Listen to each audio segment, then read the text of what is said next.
This is off of Lanky Phantasm's debut album, Righteous Milky, and the song is called Early Morning Sunshine. I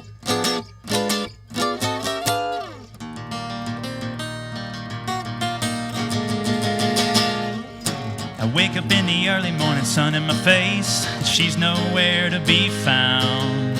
I get up and I'm looking all over the place, trying hard to track her down. Stumbled and hollering, calling her name. Suddenly I figure it out. She's on the front porch, burning down a cigarette, and finally I can settle down. Sweet loving from a girl like you can cause the morning sun to shine. What would I do if I ever lost you? I'm telling you I'd lose my mind.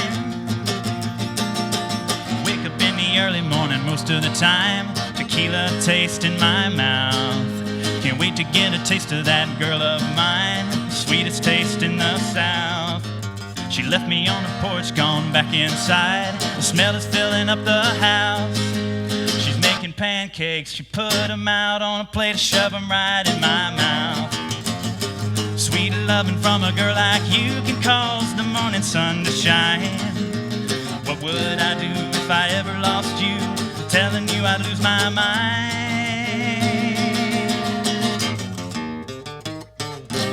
I see her standing there, completely unaware.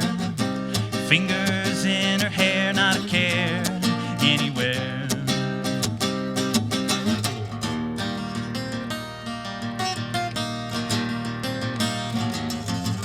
Sweet loving from a girl like you can cause the morning sun to shine. What would I do if I ever lost you? Telling you I'd lose my mind.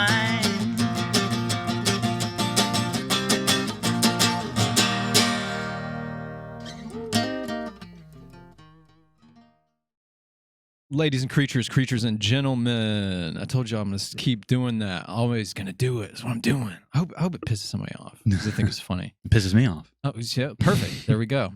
Ladies and gentlemen, welcome to another episode of the Wrestling Diaries. I'm your host, Mitchell Roulaine, and you'll see my name pull up on the little font at the bottom of the screen, that cool 70s font. We have the awesome editor, Matthew. I won't give his last name out. Handling all that stuff. As always, this is the podcast show for the average Joe, where we talk to people in society about the things they're wrestling with and how they can overcome their adversities and be a more inspired individual and inspire other people. Hopefully, and maybe not. Maybe some people aren't, but hopefully people are inspired. If they're not, that's okay. Just send me a mean email or something. You can check us out on YouTube if you want to watch the video part of the podcast. Subscribe, like, comment, share, hit the notification bell for more episodes. We're also on Spotify and Apple Podcasts and Google Podcasts. I just choked up there. Check all that stuff out and any other platform that hosts podcasts. Check us out. Tell people about us. If you like the show, share it, like it, follow it, whatever. I have a really cool guest on today. An old friend by the name of Joshua Green. Hello, Joshua. Hello, Mitchell. Thanks for being on the show today, man. Absolutely. Thanks for having me. So Joshua is in a really cool, I guess, is it like a folksy band? How would you describe your genre of music? We transcend genres. That's what we like. Nice.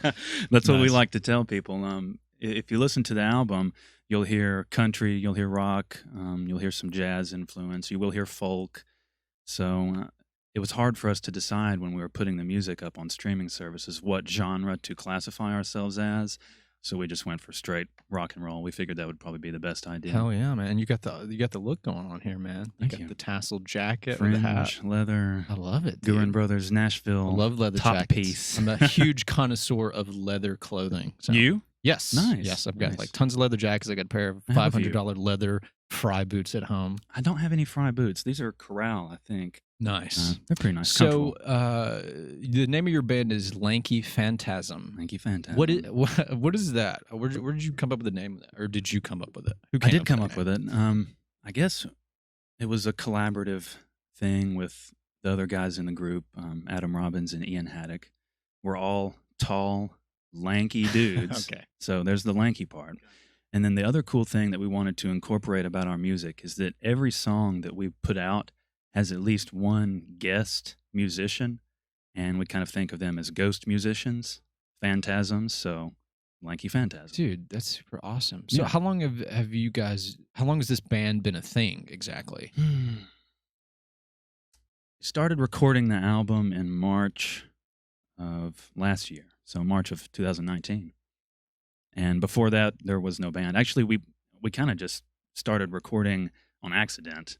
My buddy has a studio, and we went in to just kind of goof around, and ended up doing a 10-song album, having to come up with a band name, create Facebook page, Instagram, all that. So it sort of happened, I guess, by accident, you could say. Yeah, are you the lead singer of Lanky Phantasm, or how's that work? I sing on everything, but not always as the lead. Like I said, it's myself and my best friend Adam Robbins. We play most of the instruments you hear on the album. Every song has one guest musician, somebody to come in. We had a guy come in and play pedal steel. We had a girl come in and play trombone, and another guy come in and play trumpet. But pretty much all the guitars, all the drums, most of the keyboards, except for one song, are us. And then we sort of share the singing duty the same way. A lot of the songs we like to sing, sort of like Lennon McCartney from the Beatles, where the whole song is a lead and a harmony continuously throughout the whole song. We do that several times. Bro, you got to get my girl Cheyenne. Yeah, I would love to have her. Have in. you listened to her sing before? Mhm. Yeah, I haven't seen any or post any of her stuff in a while, but phenomenal. her stuff is very She's good. working on like an EP right now. Nice. And she also does. Where's she recording at?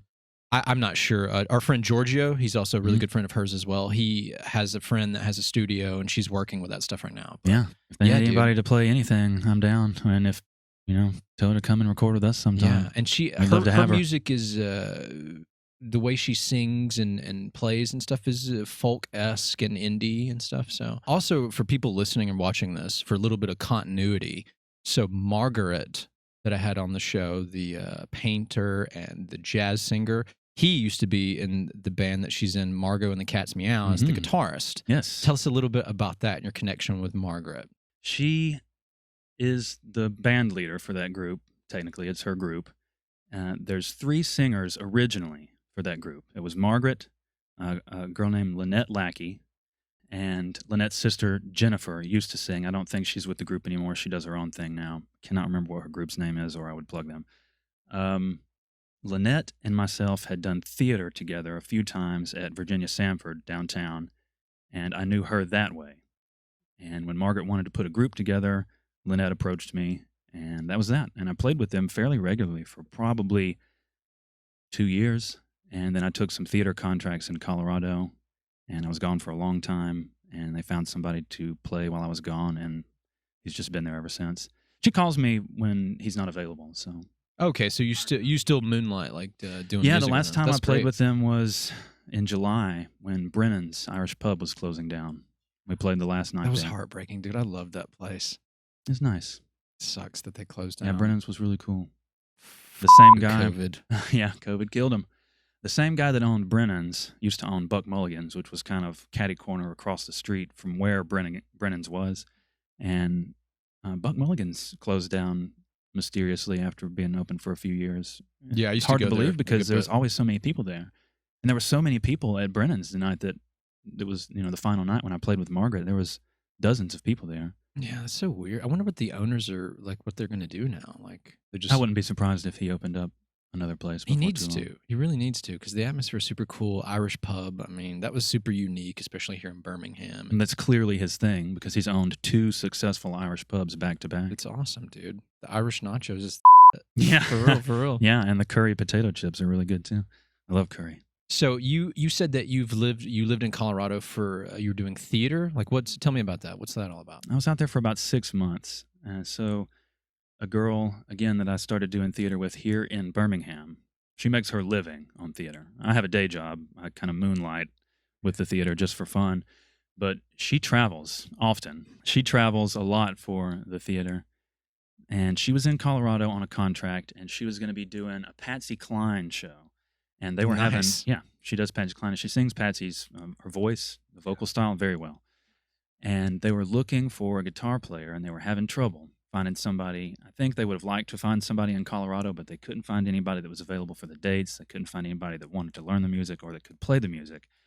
And so she said, you hire actors to come from all over. You might as well hire musicians to come from all over. And she hooked me up and on my way to Colorado, and I stayed there for 6 months. So wait, so now like so then you went there for then strictly music then? You weren't actually acting or you were doing Initially, both? I went for strictly music for the Patsy Cline show, and then they kept asking me to stay and stay and stay for the next shows. And I actually ended up acting in their Christmas show, which was really fun. We were in Cripple Creek, Colorado, which is about an hour northwest, I want to say, of Colorado Springs. Cripple Creek is a gambling town. A lot of casinos there. Honestly, if the casinos weren't there, there probably wouldn't be anything in Cripple Creek. Are they owned by the Native Americans? I don't think so. I don't Oh, think okay. so. They've been trying to get legalized gambling throughout the entire state in Colorado, and so then places like Colorado Springs and Denver would have it. And if they do that, towns like Cripple Creek are done for. Nobody's going to drive all the way out to Cripple Creek when they could just go to Denver or Colorado Springs. So I hope that Cripple Creek survives that way. Yeah, But me one of their too. other Me too, claims man. to fame there is that Jack Dempsey, who was a very famous boxer from the early 1900s, fought his first fight under the name Jack Dempsey in Cripple Creek. And so the Christmas show was somehow written around that concept, not totally factual at all, except for the fact that Jack Dempsey did fight in Colorado. And I got to play Jack's older brother who trained Jack. And This was that in a fun show. play?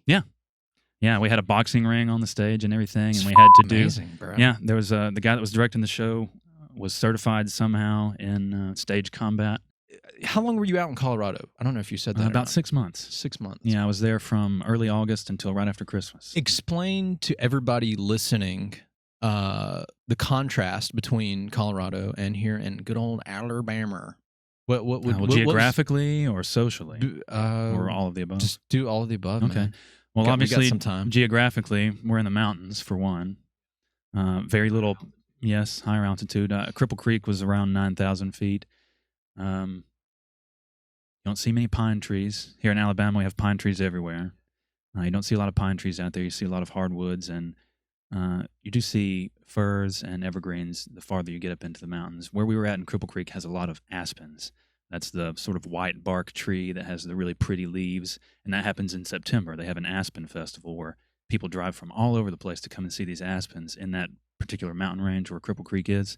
Sort of the same as people will go up to the Northeast to see the changing of the leaves in, I don't know, places like Massachusetts or New Hampshire or wherever the hell they go to do that stuff. And very cold, very dry cold though.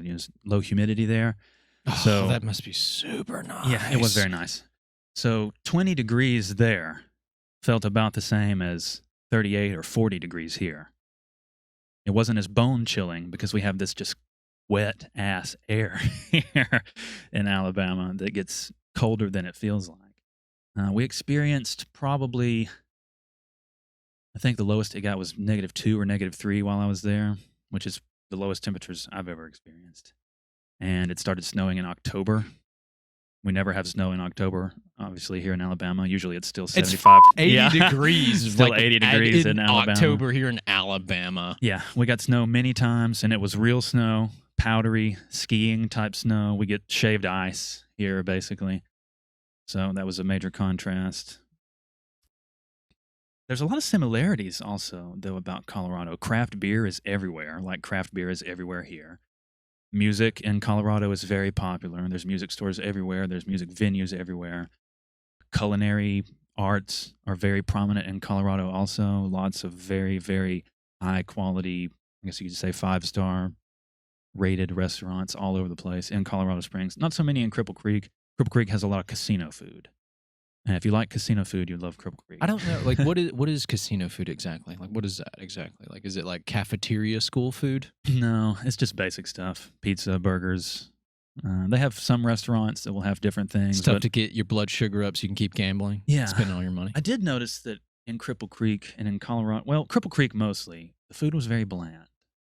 Didn't have a lot of flavor to it. It was a lot of just like turkey and gravy, those kind of things. And yeah, just bread.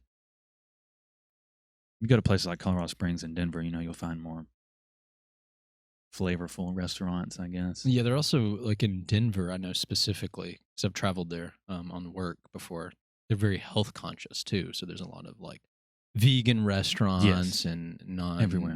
GMOs and gluten free stuff, and a lot of lettuce burgers out there. Yeah, yeah.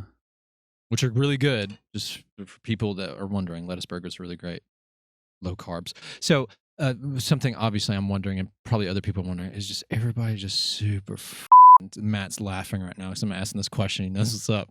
Is everybody just so stoned out of their mind out there? They're just everybody's just high. Everybody's high. Like the grandmother walking with her groceries is super baked. Just everybody's just breathing smoke. You can't go anywhere without breathing marijuana smoke in Colorado. Tell us what that's like. Probably in places like Denver and Colorado Springs. Yes, there's dispensaries everywhere, and so there are a lot of bunch of stoned people. What is it? Hookah bars? Hookah bars? I don't know. I didn't see so many hookah bars, and I never really saw any places. And I'm still not very informed on what the laws are there about if you can have a place where you can actually go and smoke, like you can go and drink in a bar. I'm not sure if they have that or not. I looked for it and never could find anything, but maybe I wasn't looking in the right places or given the right password at the right basement door to find that. But in a place like Cripple Creek, very conservative out in the county territory, basically. No dispensaries out there, but I'm sure people are just driving right down the road to Colorado Springs and buying it and bringing it back. But it's probably fair to say that I was by far one of the most stoned people in Cripple Creek. No, not you. Yes, not you with the long hair during my and the time out tasseled there. jacket. No way. I'm kidding. I made it a priority, though, to make sure that I was not stoned on stage, just in case anybody might watch these that I've worked with. I can't smoke and play. I can't do it. Why do you think that is? I don't know. It's something about the way that it makes me feel. I lose, not like I can't function, but I lose the precise motion that I need in my fingers to play. I just don't have it anymore if I smoke. You think maybe you're overcalculating? You're like, chord. It could I be. didn't strum this chord out all the way. What do I do next? The next chord's going to be worse. It could very well be that I'm paranoid when you're like playing all these chords and stuff, overthinking it. What? But, so why did you move back here? Not saying that. I mean, I love Alabama. Obviously, I'm still here. But like, what made you move back from Colorado to here in Sweet Home, Alabama? Well, all of my friends are here. All of my family's here. Excuse me. All of my Jaeger burp. All of my. We're not supposed to talk about that. All of my family's here. All of my connections are here. I do a lot of theater here. My job was here. Luckily, working at the Alabama Theater, believe it or not, they allowed me to take 6 months off from work and come back. And when I came back, there was still a job for me. Dude, that's splendid. And all of the friends that I had in Cripple Creek were theater people who work on contract all over the country. And they go across the country back and forth on a yearly basis. And they were all leaving. So the friends that I did have there were leaving to go back to New York for a contract, or back to Miami for a contract, or back to Seattle for a contract. So, would have had basically been starting my life over if I wanted to stay in Cripple Creek or in Colorado in general, which I wouldn't necessarily be opposed to because I do like it out there, and it's a place that I would have no problem moving to. Well, what's great is that you've been out there, you lived there for half a year, so you established this connection that you have. Like you're aware of the area, the city, the people, the community, and so like you can always like go back with no troubles, no problems, especially if you were going to establish something for a professional outlet. I think that's really good, right? That you kind of set up shop somewhere else in a way. Yeah, I could do it. I would have to. No, I'd have to get a day job there, but I would be able to easily insert myself probably into the music scene and to the theater scene because there are still people there, like directors and music directors that did live in Colorado, and they won't be leaving. So if I were to go back and to move out there at some point, I could call these people up and say, hey, I'm living here now. Let me know when you need a guitar or when you need an actor or somebody to play drums or a mandolin or something like that. Yeah, and that's really great. The talent that you have for doing that is phenomenal too, man. And for anybody listening, this guy is, and I'm speaking from my own personal opinion, but I almost feel like it's not an opinion, really, really good when it comes to music and playing guitar. I've been to tons of shows he's played in. He's versatile. Plus, I have like other musician friends that I've actually listened to audio of you playing, and they're like, man, this guy like knows his. But you're also a huge guitar aficionado, right? Like you're all into, you collect guitars, or I do. you On a brought smaller some, you brought scale some than- today. We got to Yes, show off. I brought a few. On a smaller scale than I have some friends who are legitimate guitar collectors. I have sort of a pet passion for acoustic instruments specifically. So you're the guy that goes into Guitar Center and you spend like all your time in the acoustic. If I go in Guitar Center, I like Guitar Center for going to buy strings and picks if you're in a pinch type situation, because they are cheaper and they have good hours. But I prefer smaller stores like Highland Music. Do you support like local? Yeah, I would prefer that. I mean, that's good. That's noble. Yeah. I'm not here to speak out against Guitar Center, but they're not by any means my favorite music store. How dare you? How dare he speak against Guitar Center like that? That says. So, I guess your preference is then acoustic guitars over electric, then, correct? I guess you could say that. Or acoustic. It's more likely that I would drop $1,000 on acoustic guitar than I would an electric guitar. I have electric guitars and I have amplifiers, and obviously I use them for performances and I use them for shows, but I don't collect electric guitars like I collect acoustic guitars and acoustic mandolins and things like that. What's your favorite brand? Do you feel like there's a favorite brand that just plays better than any other one you've had your fingers and hands on? They're all so different. Or what do you want? Which one do you use most often? I guess should have been the question then. Probably most recognizable, just for your casual music person out there, the most recognizable brand that I use regularly is Gibson. Gibson guitars, especially in the past. Classic. Yeah. Especially in the past 2 years or so, they have really ramped up the quality of their production. They had to file for bankruptcy maybe 3 or 4 years ago, maybe really? 5 years ago. I didn't even know that. Yeah, they had to file for bankruptcy. I'm not really sure what all the details of that situation were, but their production quality was way down. The builds were just, you could look at them and you see glue seeping out from under, the bridge and around the edge of the neck, and the finishes were not good, and they would come with terrible setups. And so I think maybe people just quit buying Gibson guitars as much, and they took a hit that way. And probably the economy was probably not so great when they were having trouble with that. And so they rebranded a little bit, and they fired their CEO, I think, and they have a new guy there now. And they really have ramped up their production the past couple of years. The 2019-2020 series of guitars from Gibson is very, very good quality. So I like Gibson, but Gibson has their own sound. Martin acoustic guitars have their own sound. I feel Taylor like has their own sound. Yeah, Martin is very. Actually, you know what? Let me rephrase that. My favorite brand of acoustic guitar is Mitchell.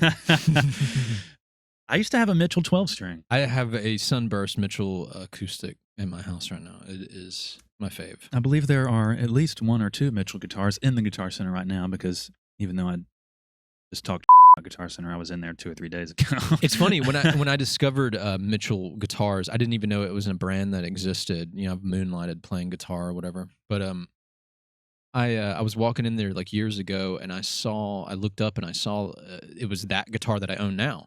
And I was like, wait, that says Mitchell at the top of the head. I was like, wait, somebody got there. I wasn't even processing information correctly, because I was thinking, oh, somebody had their name, which is my name, put on that guitar, and it's up there for sale. And then before I could get that thought really into fruition, I looked around and I saw another acoustic that said a Mitchell, and then I saw a mandolin, and then I saw a banjo, and I was like, what? Get the out of here. And I was like, I gotta have this guitar. I have all this Mitchell stuff. I've gotta have this guitar. So I ended up getting it. I've yet to find any Josh branded instruments. Keep looking, man. You should start your own brand. There you go. There is Josh Wine. I see Josh Wine at Publix all the time, and I will buy Josh Wine. So you start your own brand, Joshua Guitars, Josh Guitars, and then you have the wine, and then, dude, there you go. That's your company's guitar and wine. Yeah. We're going to show off some of your guitars. Can we do that? Yeah, please. You should just pass me that one right there on the floor first. That'll be perfect. Get our unspoken assistant here. Yeah. Take one down, pass it around. Thank you, sir. If I can finagle this around the microphone here.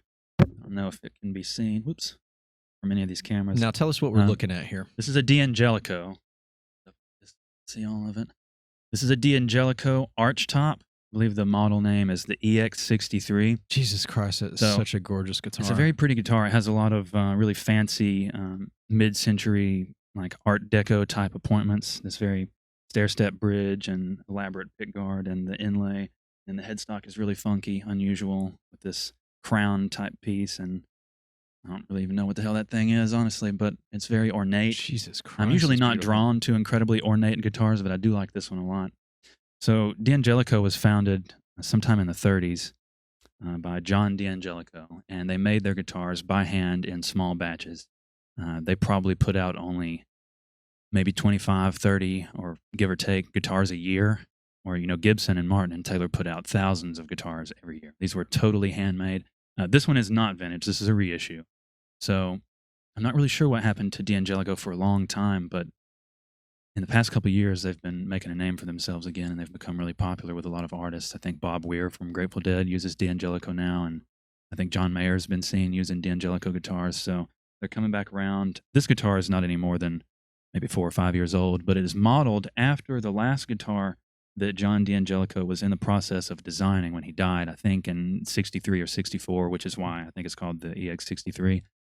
And it's kind of an unusual guitar because most acoustic guitars that you see will have a flat top. And if you can see from one of the cameras, this one sort of has an arch to the top and an arch to the back. Most Gibsons, Martins, Taylors will have flat tops and flat backs. This is, I guess, geared more toward a jazzy type. Hear this at all, but it's got that kind of like gypsy jazz sound Nice. about it. So it's really. Did we pick that up, Matt? I don't know if he would have gotten that at all. Yeah, but I can do another demonstration later if you need me to. But it's just a really cool guitar, and it's really good for that type of thing. That music that I was playing with Margaret, very jazzy stuff. I used this a lot. So just aesthetically, it's absolutely gorgeous. Yes, like it's it's a very- if I was like one of these weirdos that like didn't like want to like breed with human beings, I would want to. You would breed with guitar. guitars. There are I just wanna probably make some love to people this out guitar. there That's how that are pretty it is. sexually attracted to their instruments. I wouldn't be surprised. all right, subjectively speaking, yes, I could totally see that. I'm not obviously I'm making a joke, but I could see somebody being like, "Man, this guitar, like I'm gonna lose a little bit of protein jelly over this guitar." Oh no. Yeah, it is. It's very ornate. It's got the top is not flamed, and I'll show you what that means in a second. You'll be able to see it if you don't already know. But the back is flame. See how it's got that sort of texture to it, and the back of the headstock also has that. It's just black. That was something that I actually didn't know that D'Angelico did that. I have seen that on Gibson's guitars before, where they do the back of the headstock black. But I mean, it's a cool guitar, and it plugs in. It's acoustic electric. It has a piezo type pickup under the bridge that just basically amplifies the natural sound of the strings, and you adjust the tone yourself through whatever amp or PA type plug-in you're using. So how much does a guitar? How much did that set you back? What's the price tag on that, if you can tell? When they were new, I would guess that they were probably going for maybe $1,500. I got this one used. It's actually not as much as I thought it was going to be. No, they're not made in the USA. I don't think they're made overseas somewhere, probably like Indonesia or Korea or maybe Japan. So they're a little more of an economy type of guitar. I mean, $1,500 is a good bit of money to most people, but it's a used car. But the same guitar made in the United States with the same wood and all these appointments would easily be probably a $3,000 or $4,000 guitar. Yeah, I see. What else did you bring? You brought some other stuff over? Yeah, pass that one back. You hand me the one in the black case, if you don't mind, sir. How many guitars would you say that you have total in your collection? Maybe 10 or a little more. Yeah, but some of them I'm really bad about buying and selling. So some I'll keep and some I won't. There's this one, sir. This is a cool guitar. Can you toss that pick back over there? Thank you. This is a Silvertone 12-string. Now this thing looks very vintage. This one is, yeah. It's from probably the late 60s or the early 70s. It's 12-string too. I didn't realize that just now. I'm not sure really who made the first 12-string guitars, but this is made by Silvertone, which is actually made by Harmony. So Silvertone was a brand that Harmony produced for Sears Roebuck. This guitar would have been ordered from a Sears Roebuck catalog. And what's the year on this thing? They produced them from 67 to mid-70s, so anywhere in that area. And one of the weird things about this guitar, besides the fact that it is 12-string with a trapeze tailpiece, is that the model number of this guitar is the Silvertone 666 12-string.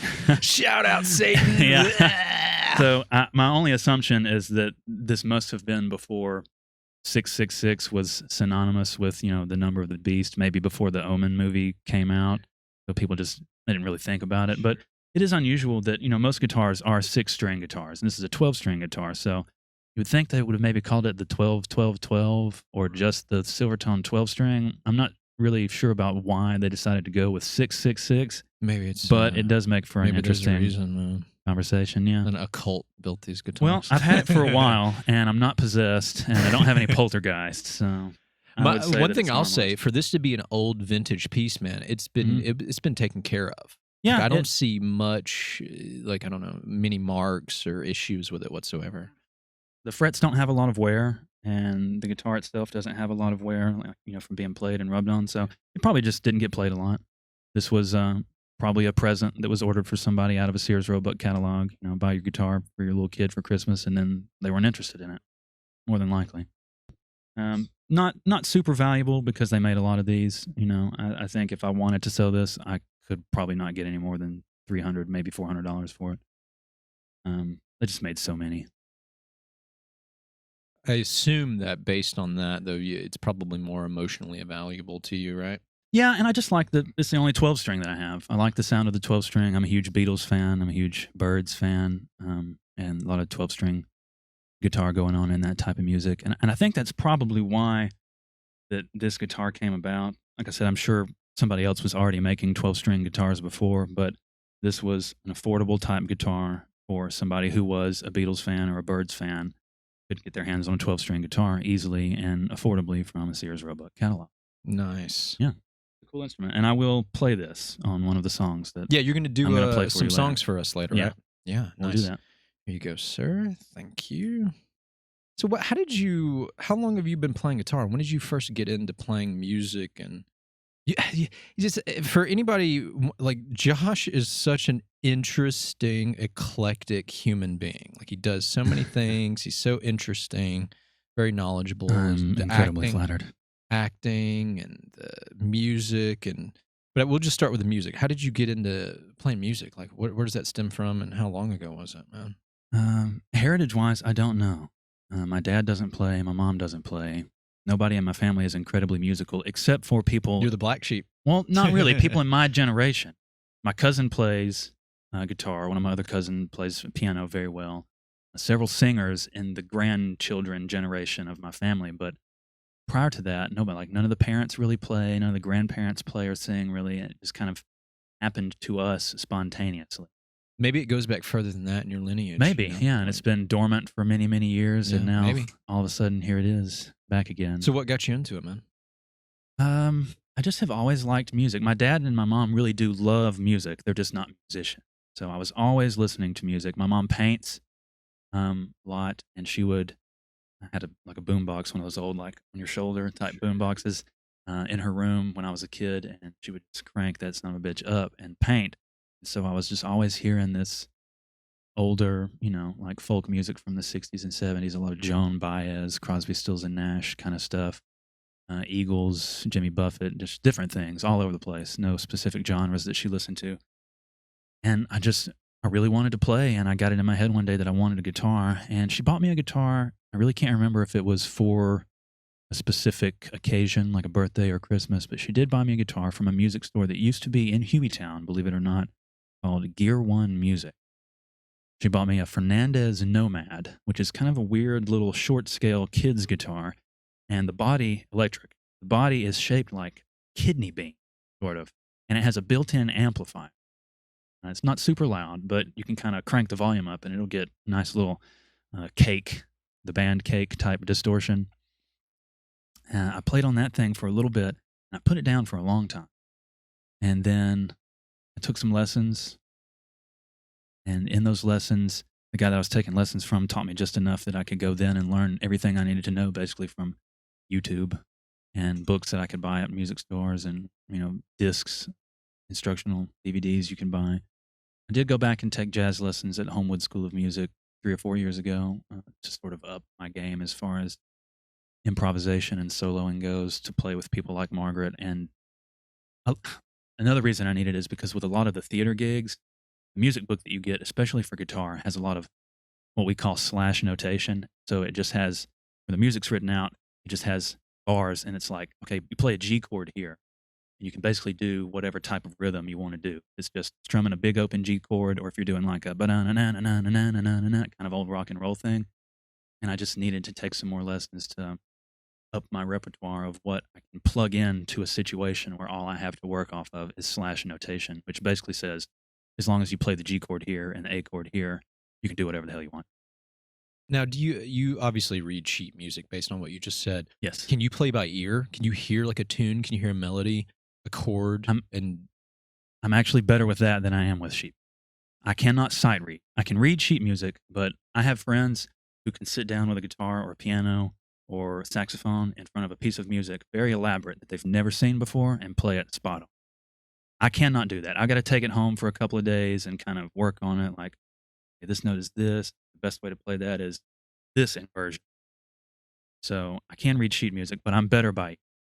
It's so funny. Like, out of all the people that I know, and obviously I can't speak for every musician in the world or even in the state or the country, but like people that I personally know, and I know a lot of musicians and know a lot of musical artists, especially guitarists. The most of them, it's all the same way. They play by ear. It's like my friend Terrence was explaining this to me. He was like, he explained that like when he hears the music, like he closes his eyes and it's like these colorful shapes, like a PlayStation remote button, and he like based on the shapes and colors in his head, that's what he plays. Now he can read a little bit of sheet music, but mostly everything he plays is just he's improvising it. He's listening to it. He's taking it in. He's playing it. And him, along with a lot of others, yourself included.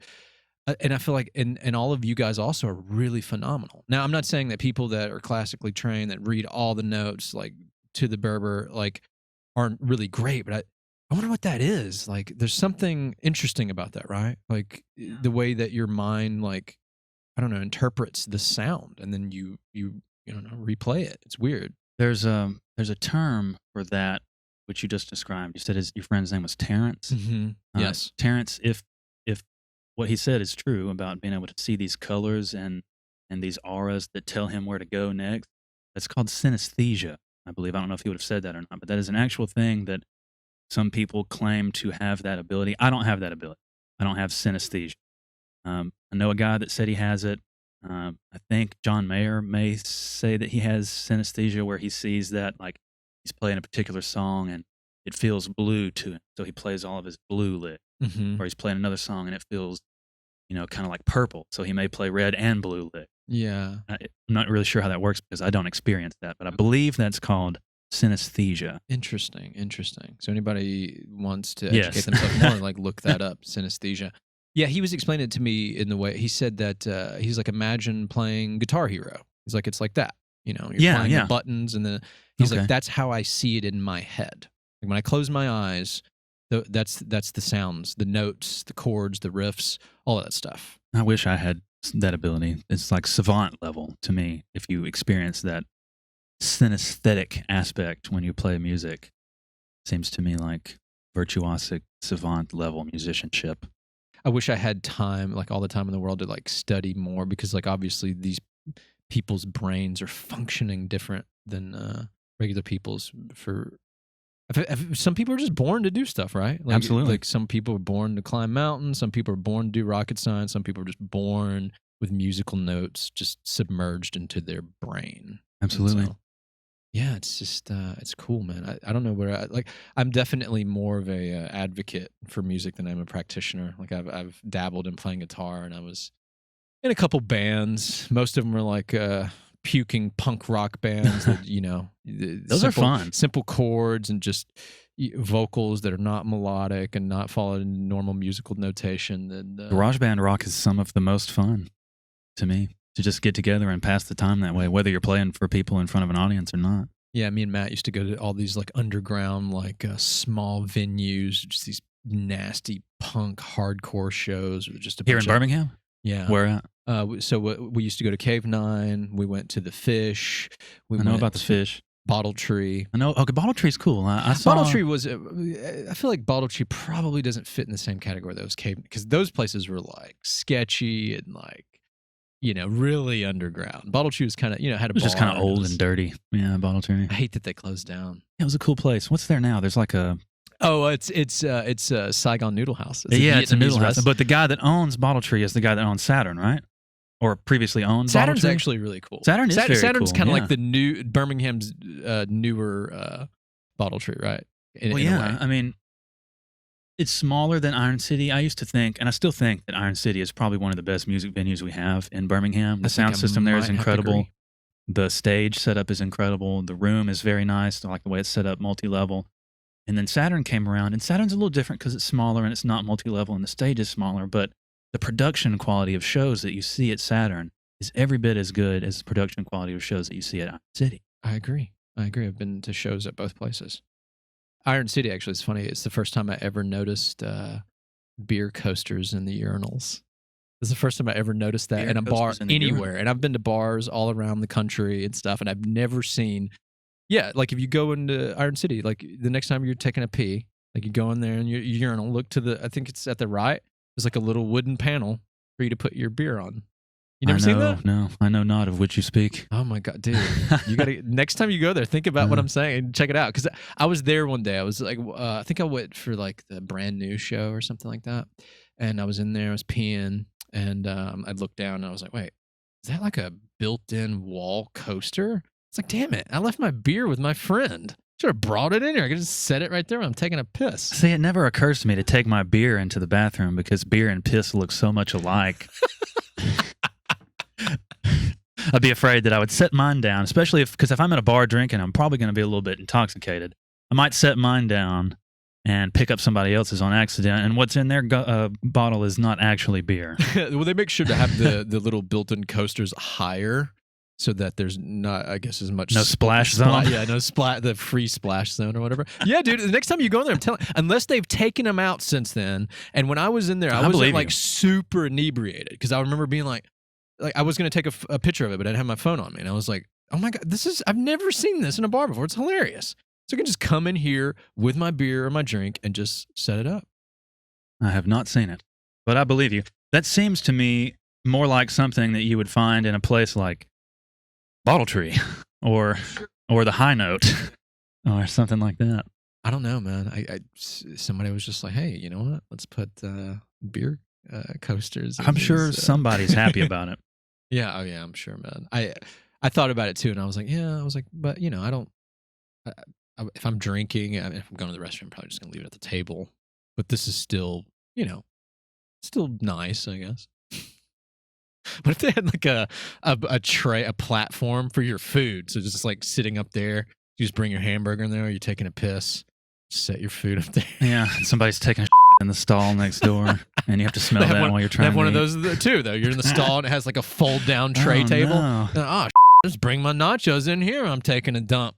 It's like our friend Thomas. Thomas, if you're listening to this podcast, it's just for you, buddy. What the hell is wrong with you, Thomas? So in one of our last shows, I used to troll him a lot with his food. So I think part of the reason why he started taking his food to the bathroom is because I was always like pranking his food.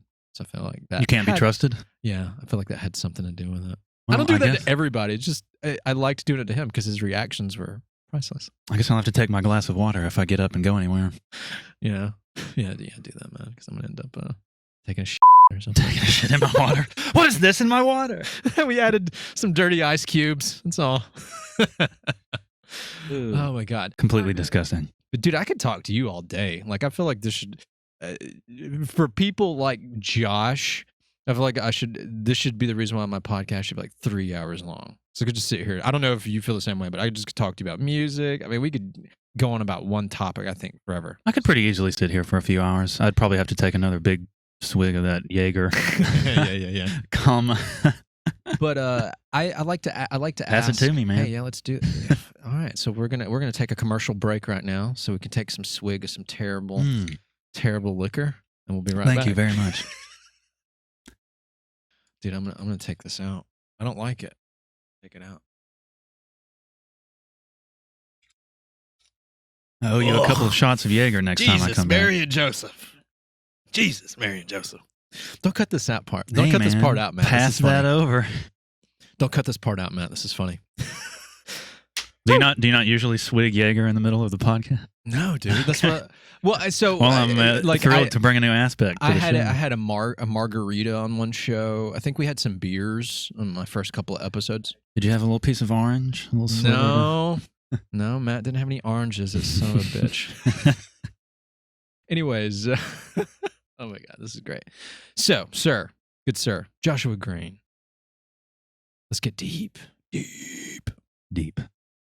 What are you wrestling with, man? Personally, what is something that you deal with that like pisses you off or upsets you or sets you back or gives you a complex or makes you insecure? What are the demons in your closet under your bed that you're fighting with, man?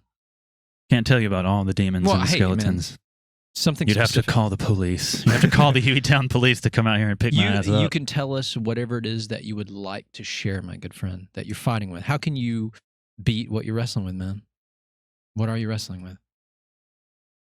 Outwardly, I wrestle with the fact currently that because of the situation with COVID, this is outward and I guess in an emotional way.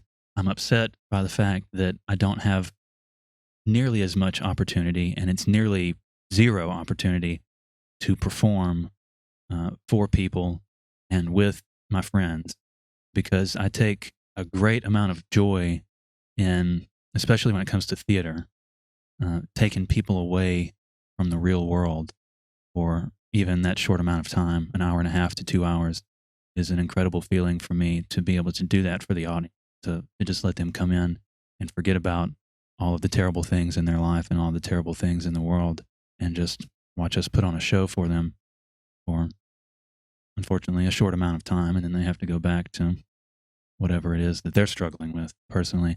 So that's one thing that it's been weighing on my mind a lot lately. I do have contracts for shows that are upcoming, but they're sort of just hanging in the balance of what's going to happen with the pandemic right now.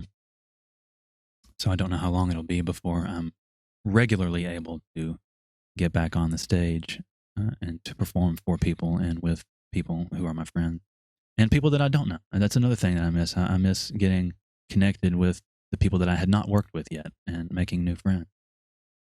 So I guess that's an emotional tax for me. Superficially and also outwardly, I struggle with the fact that I'm not financially struggling, but I'm making significantly less money now because I was bartending at the Alabama Theater, and we don't do that anymore because they're having some shows, but not the kind of shows that they were having, obviously, before the pandemic. We would have 10, 12, sometimes 15 bartenders working at the Alabama Theater, sometimes 5 or 6 bartenders working across the street at the Lyric Theater. And so now I think they had a movie night recently, and it was very small staff and limited seating, obviously, in the theater. So we haven't quite gotten back around to that yet. So superficially, outwardly, I'm struggling with that. And I guess inwardly, I struggle with my confidence. My confidence is an issue for me, especially when it comes to performing and when it comes to standing up for myself in some cases, especially in a professional setting. Why do you think that is? Confidence. I mean, you're a very talented individual. You're very good looking. You're very like open and friendly. Why do you think confidence is an issue for you, man? I wish I could say. I would assume that if I knew why it's an issue, I could solve the problem. But I haven't yet figured out why that's an issue. I see other people who are clearly more practiced, who are clearly more outgoing. I want to be an extrovert so bad, but I'm not. I'm not necessarily an introvert either. You're kind of stuck in the middle, I'm right? stuck in the middle, That's me. yeah. That's me. I want to be Totally. an extrovert very badly because I want to get out there and meet people, and I want to get out there and just put myself out and make myself available for things and stand up for myself and make sure that I get what I want. And also I want to be able to do it for other people. You know, I want to be able to stand up for other people, but sometimes I'm just too damn scared. What do you look forward to as like a bright future? Like what do you hold on to? Or if at all? Maybe you don't, but if you do, what is it? Well, I have a lot of things to be incredibly grateful for now. You know, I do have a place to live. Some people don't have a place to live. I have friends. I have, you know, my instruments and everything that bring me joy. And I know that one day we will get back to how it was before. Fingers crossed anyways. I hope it gets back to how it was before. And so I'm just looking forward to those days, waiting patiently, bordering on impatiently. I feel like everybody else is probably getting there also, but we have to do what we have to do. Joshua Green, I feel like you're holding on to some really good hope, man. And I think well, you know, I've been accused of being overly optimistic, but who cares, right? Like I live in a world where like I want people to be happy and do the things that make them like turn them on, and like things that they feel like they can give back and give inspiration to other people by doing what they're doing. Exactly. Because it makes them feel great about themselves. And I feel like you're like right up on the same avenue. You know, I hope I'm not talking out of my ass, but I feel like things will be great, man. And the things that you wrestle with, you'll look back on them and really appreciate them, right? Matt gave us a tagline for the Wrestling Diaries, and he used this. There's this statue, this carving in it's somewhere in Italy, but it's of Hercules wrestling fighting the Leviathan, and the tagline is "Struggle is manhood." And what that really means is that like the things that you fight with, the things that make you suffer, is your salvation.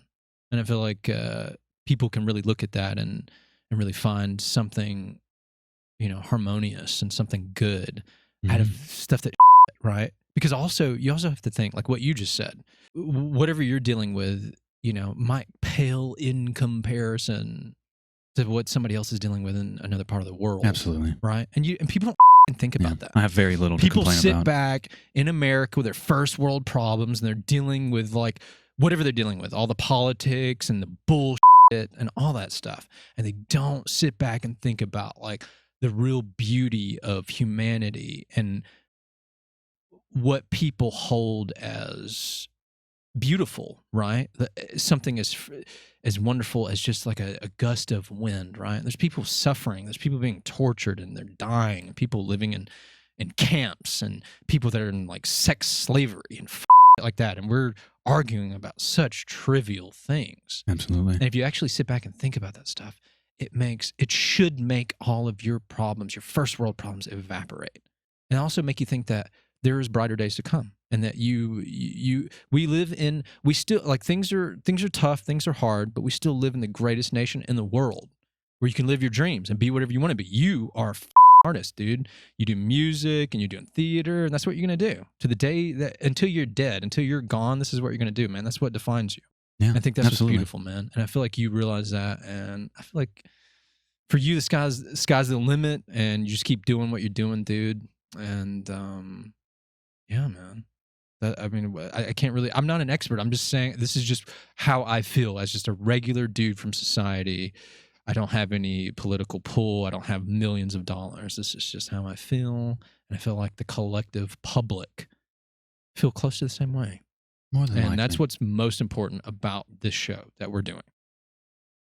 Yeah, this show is really cool, and I like what you just said about how the things that you wrestle with sort of are the things that make you who you are. You know, the fact that I'm scared to, you know, about my confidence, and I'm scared about my ability to do certain things for myself and for others, is one of the things that pushes me to do stuff like this. To come on, you know, some people I'm sure might not do something like this because they may be too scared to sit here and have a conversation like this. And it was not necessarily that I was scared, but it is nerve-wracking to sit down and do something like this that I've never done before. I've never been on a podcast. This is my first time doing any type of podcast work, and it must have been, I would assume, maybe nerve-wracking for you to start your own podcast. It was. And now here you are, 25 episodes in, or 26 episodes in, however many. And for people wondering, I'm still nervous. Like, I just put on a really good act. I need to get in the theater, man. I missed my beat with that. That's the whole I need to point. get in that.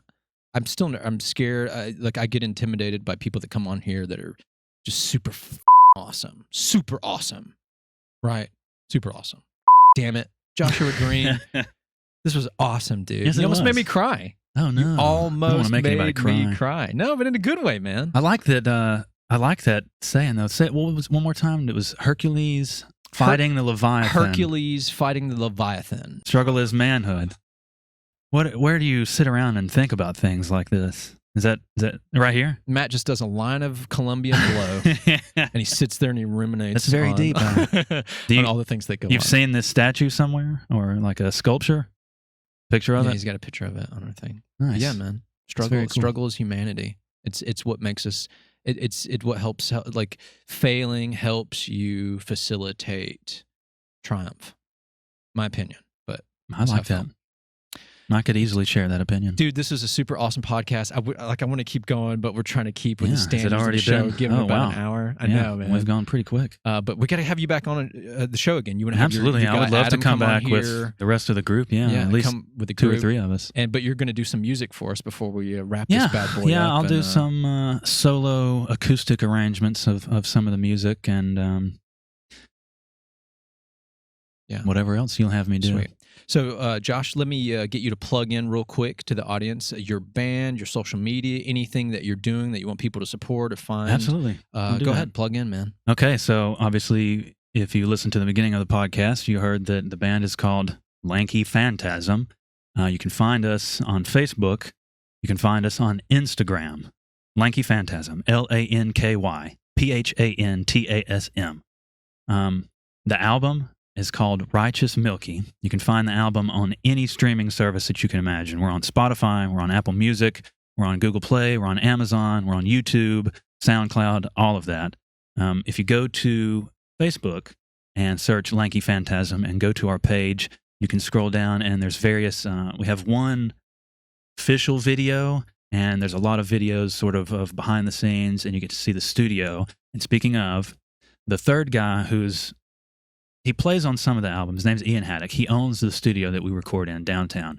His studio is called Undivided Recording for anybody who's looking for a place to do a demo or to do a full-blown album. He can also do voiceover work, like if you're doing commercials or cartoons. He can tackle all of that stuff.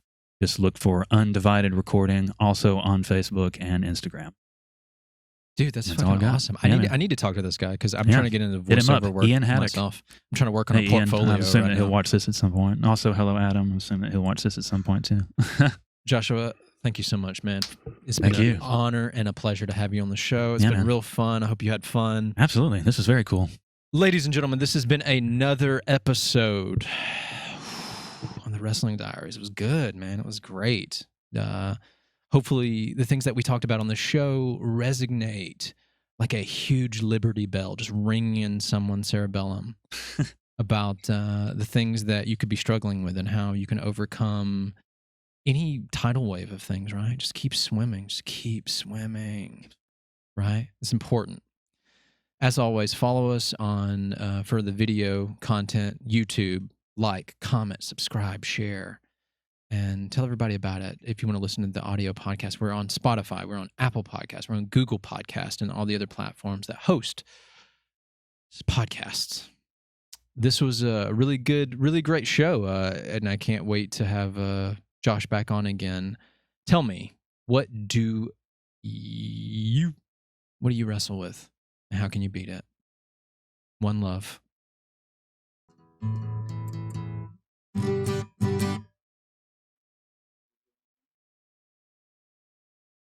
Here is yet another song off of Lanky Phantasm's debut album, Righteous Milky, and this song is called Purgatory Love. You can find a video on the Facebook.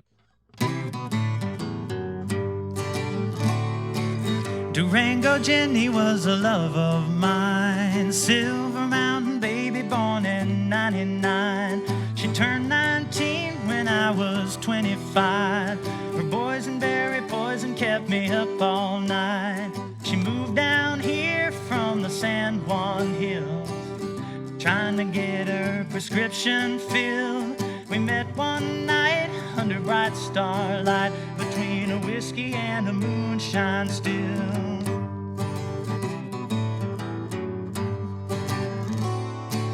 Durango women with the sunset eyes take Rocky Mountain water with their whiskey sour. Day by day, hour by hour, lovely purgatory love.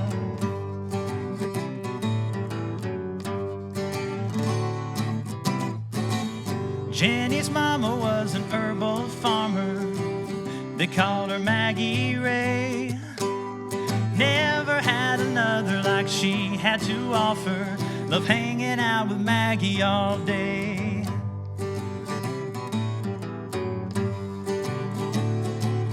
Maggie told me never tell her daughter about the time we spend. Mama never told her precious baby girl she's into loving younger men.